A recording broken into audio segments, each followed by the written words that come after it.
Hours live from home. Welcome. How's it going? It's going great. I am so excited to talk to you because I think, and I hope you're ready for the heat on this take, I think Imploding the Mirage is the best album you guys have ever made. I appreciate that commentary. You know, when you make an album, you always think it's the best thing that you've ever done.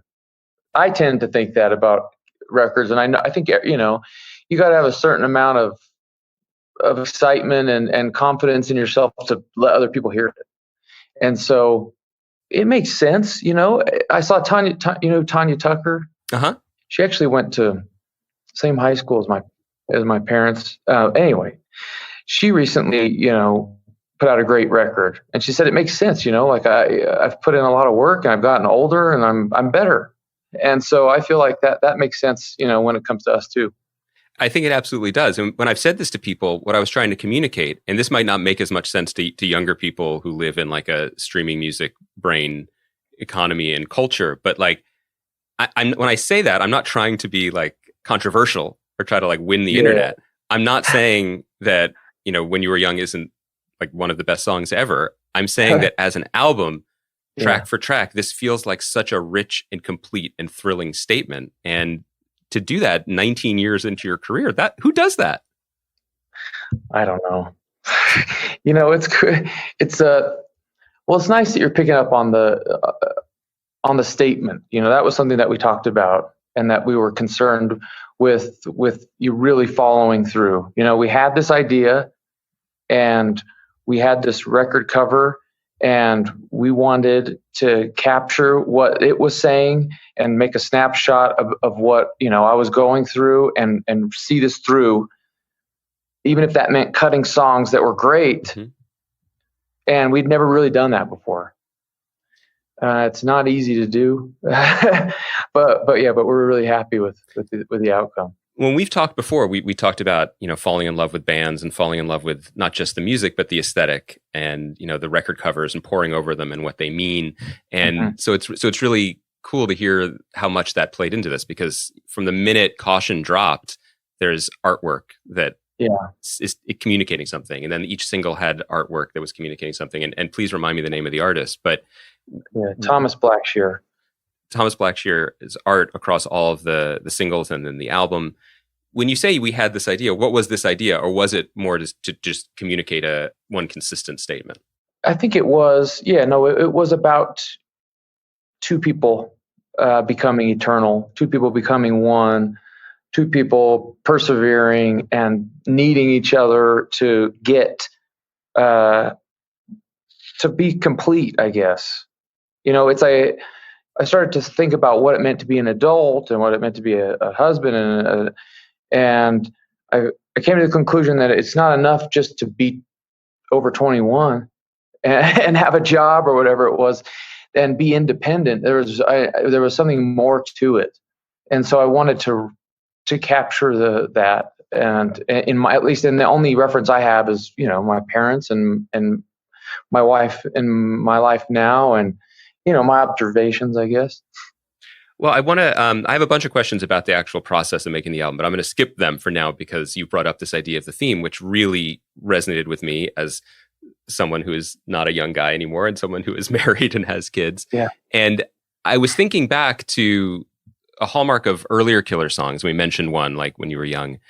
Often you would take on the voice of an older person when you yourself, you were not an older person. When You Were Young or Runaways, narrating the lives of people who maybe were models in your own life or in your own town growing up, looking back on decisions made. And I wonder, before we even get into the decisions behind this album, have you ever thought about why it was that you were fast forwarding your own youth? What was it about older people and their stories that you found so compelling when you yourself were, in your 20s? Yeah. No, that's I never thought of it like that. I think maybe I'm the youngest of six kids. I watched, if there's a big age gap, I was a surprise for sure. And I remember my friends, I have these friends live two houses up, Kenny and Kevin, and their mom Shirley would jokingly call me surprise, and their dad would chime in and say, that's a nice way of saying you were a mistake, you know. And I was like trying to wrap my head around that. I was like 8 years old, and but yeah, I have a sister that's 17 years older than me. So by the time I was, you know, with it enough to observe what was going on, there were people, you know, my sisters were and brother were living these, you know, becoming adults and having kids, and I was watching these lives unfold and watching decisions that people were making and consequences, good or bad, and all of that kind of stuff. And I think that that's just always been something there for me to absorb. Did you feel in any way like hemmed in by that, by the paths that you saw laid out before you? Because there's an undercurrent, certainly on this album, but in others too, of kind of old-fashioned values. And I don't mean that pejoratively. I think they're old-fashioned for a reason. But just, you know, ideas of being strong and working hard. You think about the lyrics in Dying Breed about, you know, not compromising, being a diehard, being a lifeguard. Yeah. If those ideals were being modeled for you by these incredibly old siblings, but also other family members, what was your relationship to values like that when you were just a kid listening to Faye Britpop? You know, I mean, it feels like a traditional response to it might be like, no, thank you. I'm going to escape and live life like this instead. Yeah. I think I think having there's the big component for me that people always talk about, and there's a reason. It's the religious side. And just what comes with that is, you know, a lot of those old-fashioned values are sort of inextricably, you know, linked to that kind of stuff. So that, and with, I just think the way that my dad treated my mom and the way that their relationship was, you know, it just had a big impact on me, I think. You mentioned religion. I was going to say, there are a couple times in this album, and you've done it before, but it feels like you're embracing a preacher's cadence a couple times. The chorus of Fire and Bone, My God, almost entirely. That is kind of thrilling. I mean, those are high points on the album, and it does feel like it's not that you're taking on a character, but you are claiming something that maybe was part of your history. Yeah, I think, in the early days, I was not sure how that was going to fit in because, you know, I've talked about it before. We're getting away from it now, but when we started, it was still full on, you know, the debauchery and the rock and roll lifestyle and all that stuff was in full swing, and putting it up on a pedestal, and there was nobody naysaying it in 2003 or whatever. And so it's changed a lot. And so I struggled with it in the beginning. Just, you know, it seemed like, is that what made you authentic? You know, was drug use and taking advantage of people, you know, of women and things like that. Was that what made, you know, artists authentic? And I didn't feel like I fit into that. And so, it's become easier as time has changed, and just as if I've become more comfortable in my own skin to kind of fall into that role. Not the debaucherous role. No, I mean, I think we joked about this. The first time we talked, I think we joked about this, but the times that, like, you know, our old friend Sarah Lewitton would like take you guys to Misshapes, and there are these pictures of you guys standing outside in the line looking like, what did we just get into? What is this world? And how do we fit into it? Which is how many of us there felt as well. And luckily we all survived. But specifically, what I found so striking and honestly really moving about this album was the kind of embrace of those features that have always been part of you clearly and part of your songwriting. But the theme in some of the great Killers tracks, like I said before, has often felt like escape from certain responsibilities, or the allure of escape. And there's something that happens, particularly in the last three songs of this record, which to me are kind of the heart of it, where it really comes together, where there's kind of an ecstatic surrender, but it's a surrender into a kind of commitment that feels almost like the inverse of escaping to the open road or whatever was, you know, lurking just outside of the city lights on previous albums. You know, there are these songs like these lyrics, like, you know, we say control is overrated in My God. And the theme that's introduced in that last trilogy of like the mirage in My God that then gets, spoiler alert, it gets imploded in the title track. Did you feel like your songwriting reached a different place with that kind of acceptance? Yeah, and the more I work and the more I get and accept who I am, I think the better the writing has gotten and the easier it's gotten. And so, yeah, going back to just that cohesive statement that we kept, wanting to make, and it really influenced the lyrics and yeah, part of it was me accepting the path. I think a lot of times it's about that fork in the road or whatever, and I'm past that. I think at this point I've kind of chosen my path, and so that's exciting for me, really. Well, just purely as a fan and as a psychological observer, it feels like the path you chose was right down the middle of those two forks in a healthy way, because there are songs in the Killers catalog that embrace, sometimes I use like the goofiness, the fun, the performance of bands that that I know you're a fan of, and of the Vegas that raised you.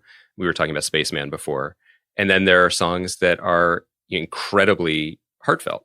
And what I loved about, especially again, these last three songs, is that you found a way to synthesize them. The fact that you can have this beautiful statement in When the Dreams Run Dry, and then but the album ends with Imploding the Mirage, which is completely heartfelt and genuine, but fun. Not funny, but fun. Yeah. It feels there's a looseness to it that is really exhilarating. Yeah, I think bands like whoever it is, whether it's the Kinks or XTC or that were able to be playful. It's nice to be able to use those influences and like you said, I think there's a strange marriage of my vulnerability or with the playfulness kind of works nicely on that outro of that record. There's also this also might just be my own obsessive fandom talking, but you have one of my great heroes, Lindsey Buckingham, on the record, just shredding in a way that only he can. But I don't know if your fandom with his like solo stuff runs as deep as mine does. But the thing about him that I've always found so inspiring is he's still pushing. He's 70 and he's still doing the most gonzo experimental stuff when he's by himself, and respecting the arenas that he's going to play in and the songs that they're expected to be heard from him when he plays them. And he seems to have made a career out of that. He's never stopped pushing. Yeah, those are the guys that really give us a lot of hope, and that give you something to aspire to. It's crazy that there are people like that are alive. I was just driving back from breakfast with my kids, and we played. They love Lyndon Arden, Still the Highlights from Van Morrison, and then I played Joker Man after. And they're like, asking about Van Morrison and Bob Dylan. It's like, these guys are alive. It's crazy. They're like mythological beings. It's like they're alive. They're still here, and it's pretty wild. But yeah, Lindsey's he's on that list for sure. When he can just come in and just be like, oh, okay, this makes sense to me. It's not like you had to cater the song. From what I read about the creation of it, the song was written right, and then you were like, please come in and play on it. Yeah, and he sort of helped fortify what I was saying in the lyrics. And it's just so the solo just sings, you can sing it like, I always talk about Slash's solos like that, but this is up there with some of I really love the solo. And it's only he can play like that. I did want to talk about this idea of like surviving and what it means to have a longer career, because I was thinking about it, and I think I've decided that rock bands are the opposite of Batman, because if you remember, in the movie The Dark Knight, they say you could either die a hero or live long enough to see yourself become the villain. I feel like the honest thing is the reverse, because you guys have survived and thrived long enough to become heroes, right? I mean, I imagine this is gratifying as a fan, but I imagine it's even more gratifying as actually the artist to be at a place where the next generation are fans, and have been inspired by you and want to talk to you. I was reading the interview you did with Phoebe Bridgers, who's 15 years younger than you and grew up with your songs, and now you can talk like peers. I mean, that has to be gratifying. Yeah, no, it feels good. I mean, it feels good. I don't think anybody saw that coming when when Hot Fuzz came out. It's a hell of a debut, but I think people saw us as coming in on the coattails of the Strokes of Franz Ferdinand and things like that. So it's kind of crazy how it's all played out. But yeah, no, I mean, we're happy to be, in the conversation still. And it's, I'm just taking it as it comes, I guess.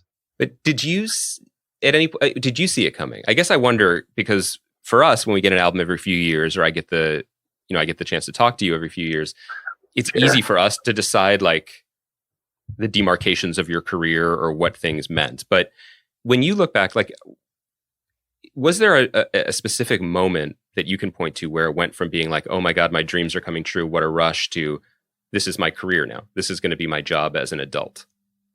I guess it would have been, I don't know. Yeah, I didn't feel really comfortable on stage till like fourth record or something like that. Right.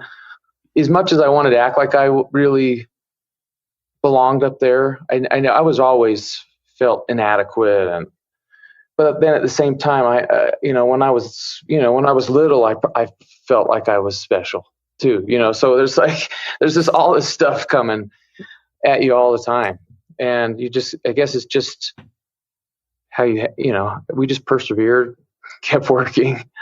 Yeah. But in the last few years, was there a moment where you sort of had to figure out what it would mean to be the Killers now? And I ask specifically because of two things. One, you've had a successful, really creatively successful solo career in between Killers records. I still will go to the mountaintop and use your preacher voice to talk about Desired Effect, which is a masterpiece.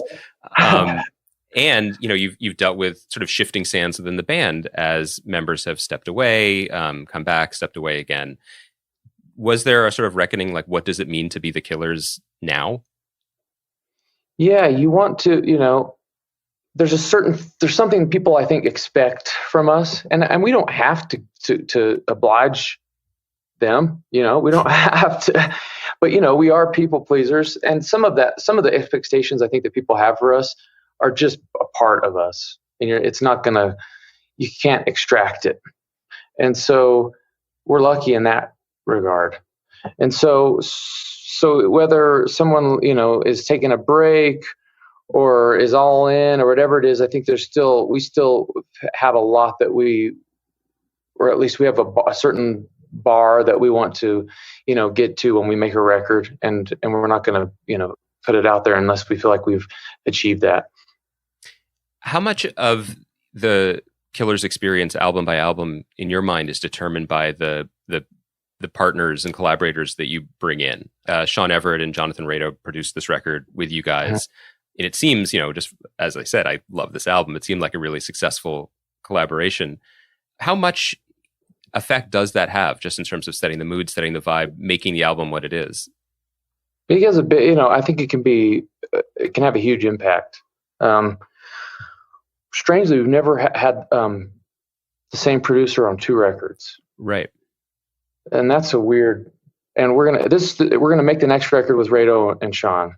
And so it's going to be the first time we've made two consecutive records with the same producers. But I've learned from every producer, good or bad, but mostly good stuff. You try to learn from them, but they have a definite, they can't help but have an influence on the record, I think. First album was largely, self-produced. We had an engineer who was a lawyer previously. He was Green Day's lawyer, and he was just like, his whole thing was just like, that was fine, that was a good take, like, move on. And so we made it fast, and the songs were good. And then the second record, Flood and Molder, these two iconic names in music, heavy hitters, that I think they made us. They were still hungry, and they were still willing to go in and climb the mountain when we made Sam's Town. And that's not something you get out of people that have done what they had done at that point. A lot of people kind of dial it in or whatever. And so that was an awesome experience working with them, and we learned a lot from them. I mean, I could keep going through the list, but you just try to take what you can from, what worked from these producers and apply it to what you do in the future. Well, I always think about it in terms of you as a songwriter, as an artist. I was talking about this with a friend who's a big fan the other day, and I was referring to you as a vibe surfer, an elite vibe surfer, meaning like you could pick up these vibes that maybe are musical, they may be contextual, they may be nostalgic, and communicate them to us through this new song. But that is, as vague as it sounds when I'm describing it, I can't imagine how hard that is when you're actually in the studio working, to be able to synthesize the things that you want without tipping it too far in one direction or the other. When we first talked, we spoke about how, well, there's this piano part on your solo record and you got Bruce Hornsby to play the Bruce Hornsby piano part, but in a modern contemporary song. With this, I wonder how you're collaborating on the right level. The example I wanted to use in this question was with Dying Breed, which is, that's just a great Killer song. But also, it has a loop from Neue now in the beginning, undergirding the first 2.5 minutes of it before it explodes into the song we've been waiting for. Yeah. That's tricky. Yeah, it's not, it's always it was a little bit uncomfortable when Sean stuck that sample on. And the song was already good before that. Yeah. But it was, it was undeniable that, it rose a little bit when he brought it in. And we went through all these different emotions. Do we replay it? Do we just get permission? And try to figure that out. And, we ended up going with the actual sample and, giving them credit and all that. But yeah, no, you just have to rely on these guys. And Sean is always looking, for a strange edge. It would never be a normal edge. With Sean, it'd be, an off-kilter edge. And so we love him in the studio for sure. And then Rado, I always say he's just such a purist. If he could do it, there'd be no Pro Tools. It would be on tape. And so you just got these two worlds colliding with those two, but we all get along and it's great. I just think it's really exciting because you could point to the quality of the songwriting and say, like, this is a sign of your growth and your confidence. But I think you could also point to the riskiness of the collaborations, because if you weren't confident in the songs, you wouldn't do that, right? You wouldn't allow them to be opened up and fiddled with, or we're going to bring in Way's Blood, or we're going to put a sample on this track, et cetera, et cetera. That takes some confidence as well. Yeah, I think that's come with experience and just going back to it, every day, and taking cues from people that are really good at it. Yeah. Tom Petty, people like that. Well, Tom Petty is someone who I think about and listen to all the time. But I was also trying to think about when he went from being the guy who only made good songs that was on MTV to, oh my God, this is the most unimpeachable catalog of the last 30 years guy. It didn't happen in the moment, right? It was suddenly we looked up and it was nothing but gold. And that's kind of unprecedented. It's weird. It's like in the 90s, he was still so good and putting out great stuff. And it wasn't until, I guess, probably about 10 years ago, I think people started to really see it. And all of a sudden it just became it just came into view what he had done and accomplished. And it's like the Beatles. It's like maybe more impressive than the Beatles. It's crazy what he did. Because as you said, he was an MTV fixture well into the late 90s, older than everyone else who was on the network. And so he's a legacy act for two distinct generations. Yeah.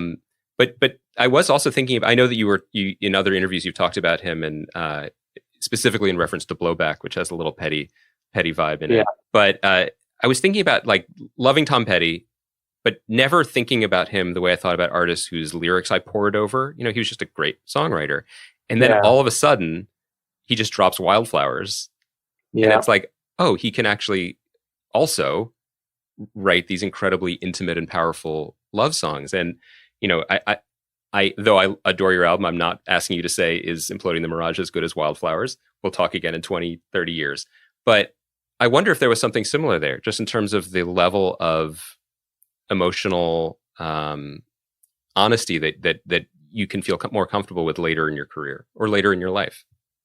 Yeah, I think it comes with I think what I talked about earlier, just being comfortable in with who I am and the path that I've chosen, and realizing that that's where that honesty and being able to put that down onto the record is more gratifying for me. And that's, and those are the roads that I want to pursue. And I think it just translates with people who are interested in lyrics and who are interested in that craft. Because, some people just don't. Some people just, I can't wrap my head around it, but some people just aren't lyric people. No. And, I think when you say that, I think about how, like, you're probably for the rest of your life, your biggest song, Mr. Brightside. It's like 16 years after it came out, people were like, did everybody notice he just repeats the first verse? But everybody loves that song so much. Nobody cares about that because the song is so good. Yeah, it's funny. Sorry, now I'm thinking about Mr. Brightside instead of my next question. Okay, so which is not a bad place to be. So you spoke about how you had this group, this set of songs, and where you are in your life, and we're speaking to you now from, I imagine, from your home in Utah.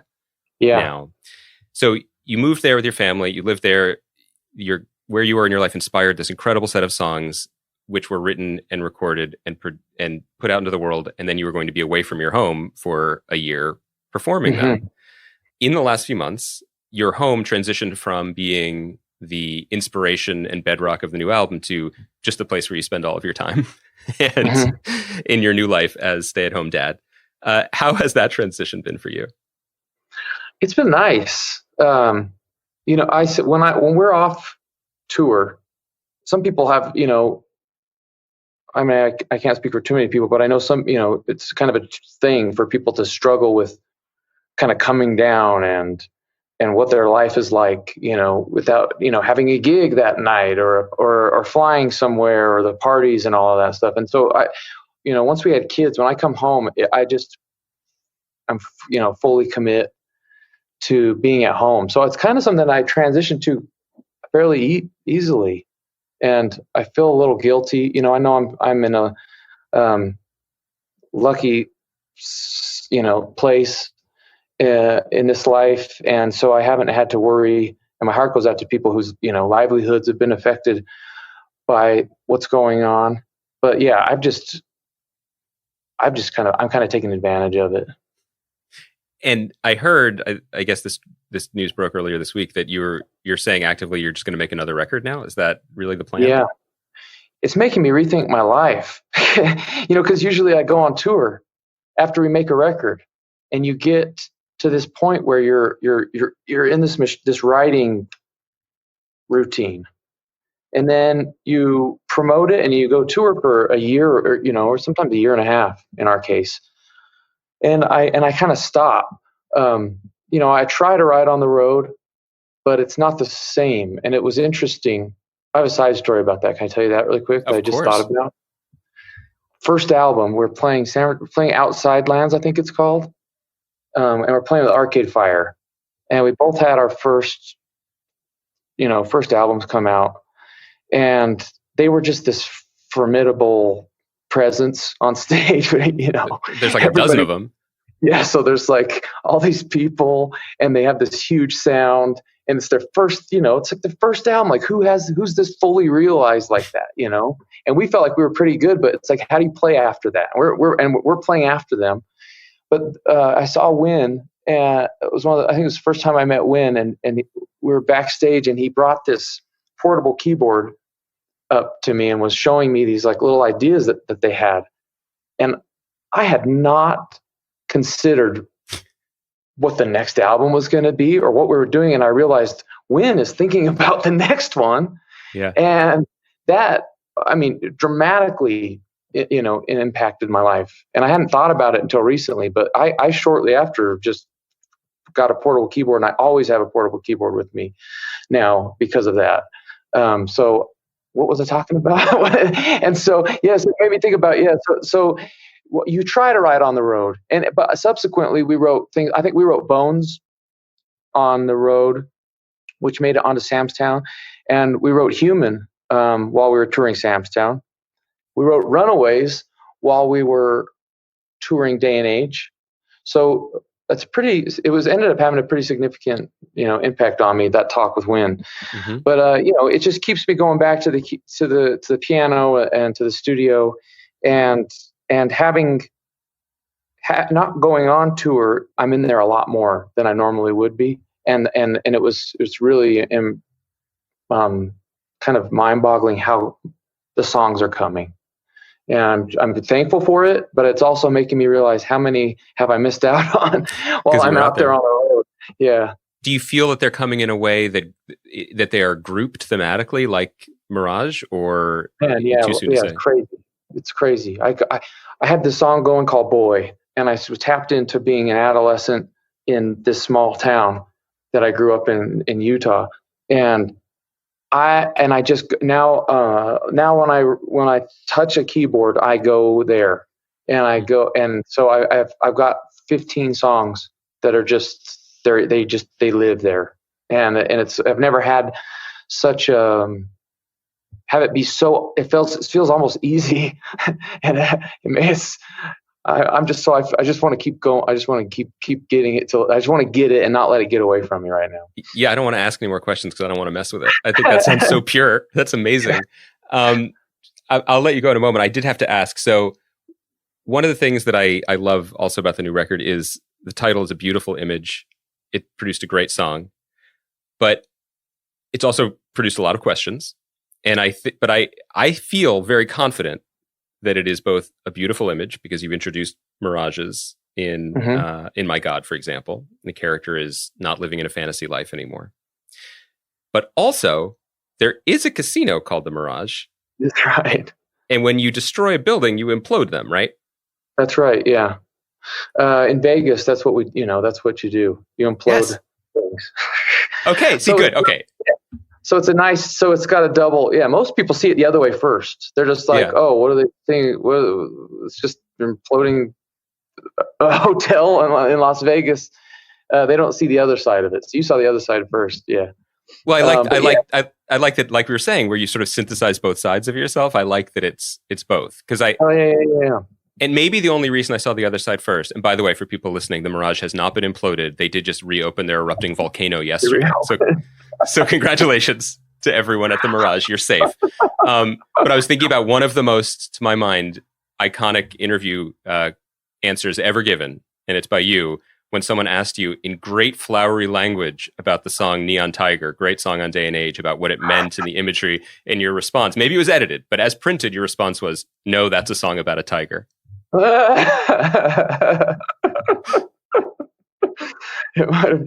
have these I think you can still go to the Mirage. I took my kids when they're little to go see the white tigers. Yeah. At the Mirage. Yeah, it's at the Mirage. But yeah, so there's so much, gives us a lot of permission and license to do things being from Las Vegas. And I think that's made us what we are as performers, and which has given us so much. It's a big part of our identity now, is what the live shows have become. But yeah, it's nice to keep those threads alive. I am really grateful for this album during this time, and I'm doubly grateful if there's going to be a new album because of this awful time. But I just to finish up, I have to ask, what is that first show back going to be like for you? What is that going to feel like for everybody? I listened to I listened to Dying Breed yesterday, and I was because we were batting around ideas of what's the first song that would play. Was it Be My Own Soul's Warning or Dying Breed? When we were going to open this tour. Ronnie votes for Dying Breed. I vote for My Own Soul's Warning. But then I had Dying Breed on, and I imagined it, and I just imagined singing that first verse, and just I get it. It's so emotional thinking about it. It's just so we're taking for granted these things that it just seems so commonplace that I'm going to go to a concert. I'm going to go to a movie. I'm going to go to a restaurant. I'm going to go to school. I'm going to, just regular things. And for me, even more so, just thinking that I'm so lucky to just be able to go and have these huge experiences with so many people, and to have it taken away has, it's starting to affect me. And and make me though appreciate the times that I have had with it more. And I'm gonna, I just can't wait to get out there again. God, that makes me excited too. We'll leave it at that. Brandon, congratulations on this record. Thanks. And thank you for always taking the time to talk. It's such a pleasure. Be well. Stay safe. Don't lose this vibe. Don't let go of this third rail. I got the vibe. I'm going to do it. I'm going to follow it through. Awesome.